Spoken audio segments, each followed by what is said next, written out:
My name is Lucy, and I love helping people learn how to read English. It wasn't always easy for me, but I found ways to make it fun and exciting. I remember the first time I saw a book full of English words. It looked like a big puzzle, but as I started learning, the puzzle began to make sense. Now, I want to share my story and give you tips that can help you too. When I was a little girl, I had a best friend named Emma. She loved reading, and she made it look so easy. Every day after school, Emma would bring a book, and we would sit under a big tree in her backyard. One day, I asked her, "How do you read so well?" Emma smiled and said, "It's not magic, Lucy. You just need to start small and practice a lot." Emma told me to start with easy books, ones with big pictures and small words. She said that pictures can help you understand the words. So, we went to the library and found a book about animals. It had words like cat, dog, and bird. Emma read the words out loud, and I followed along. At first, it was hard to remember all the words, but Emma taught me a trick. She said, "When you see a word, try to say it out loud. Hearing the word helps you remember it better."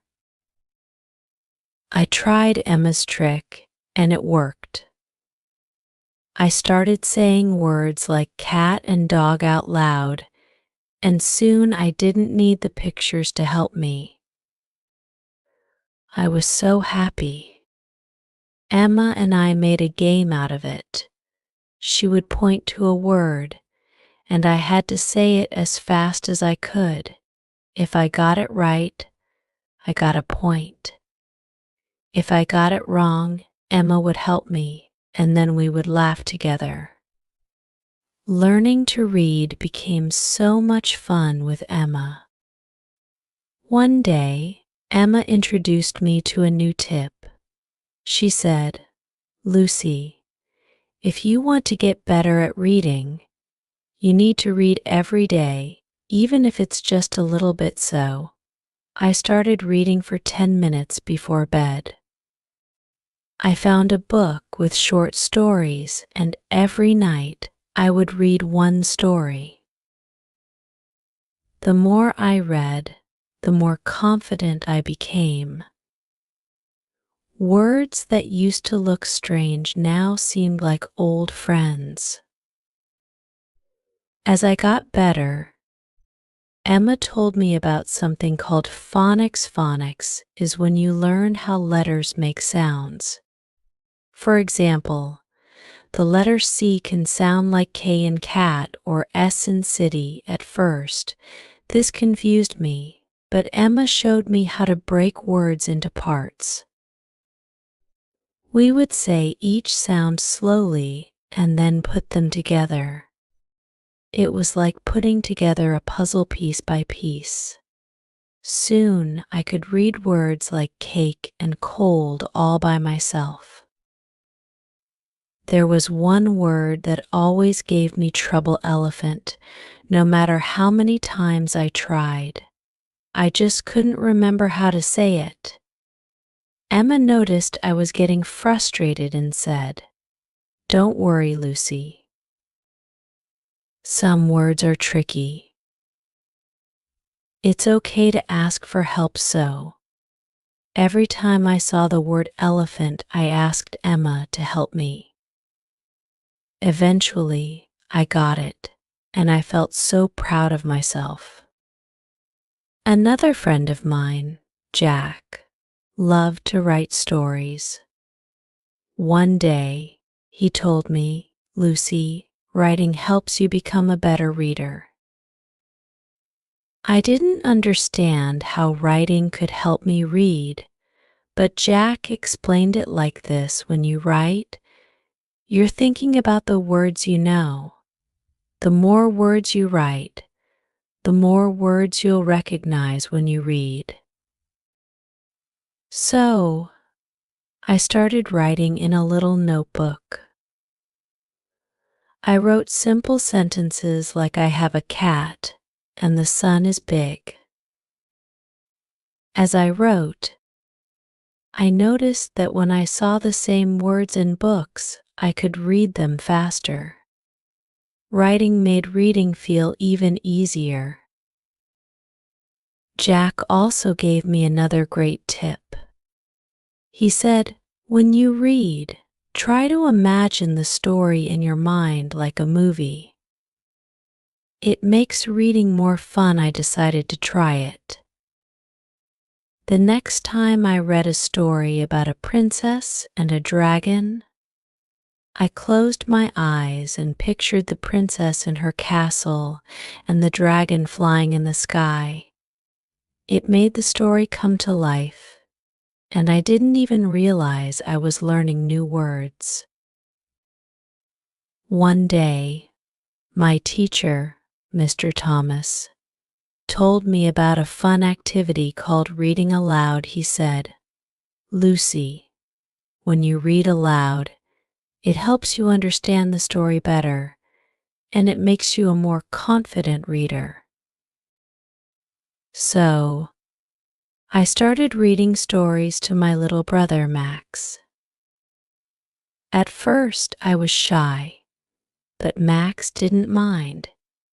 He loved listening to my stories. The more I read to him, the better I got at reading aloud. I could hear the words as I said them, and it made me feel proud of myself. Mr. Thomas also told me about something called sight words. These are words that you see often in books, like the and is.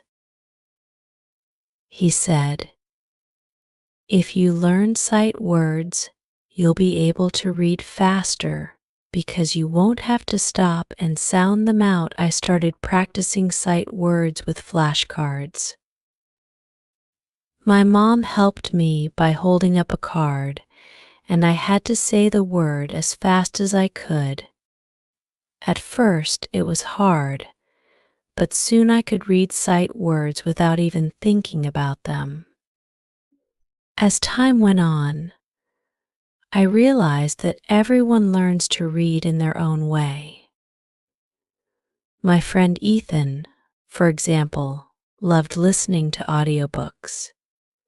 He said, Lucy, when I listen to audiobooks, it helps me understand the story, and then I can read the words in the book later. I thought that was a great idea, so I tried it too. I found a story that had an audiobook version, and I listened to it while following along in the book. Hearing the words helped me understand how they were supposed to sound, and it made reading even easier. My journey to learning how to read English was full of fun, friends, and lots of practice. I learned that it's okay to make mistakes, and that reading gets easier the more you do it. Now, I love reading so much that I can't wait to pick up a new book every chance I get. One last thing I want to share with you is something my mom always told me: don't be afraid to ask for help. Sometimes I would come across a word that I didn't know, and I felt embarrassed to ask for help. But my mom reminded me that asking questions is how we learn. Now, whenever I see a word I don't know, I ask someone, and I remember it for next time. So, if you're learning how to read English, don't give up. Start with easy books, practice every day, and have fun along the way. Remember, reading is like a big adventure, and every word you learn is another step forward. You'll get there, just like I did.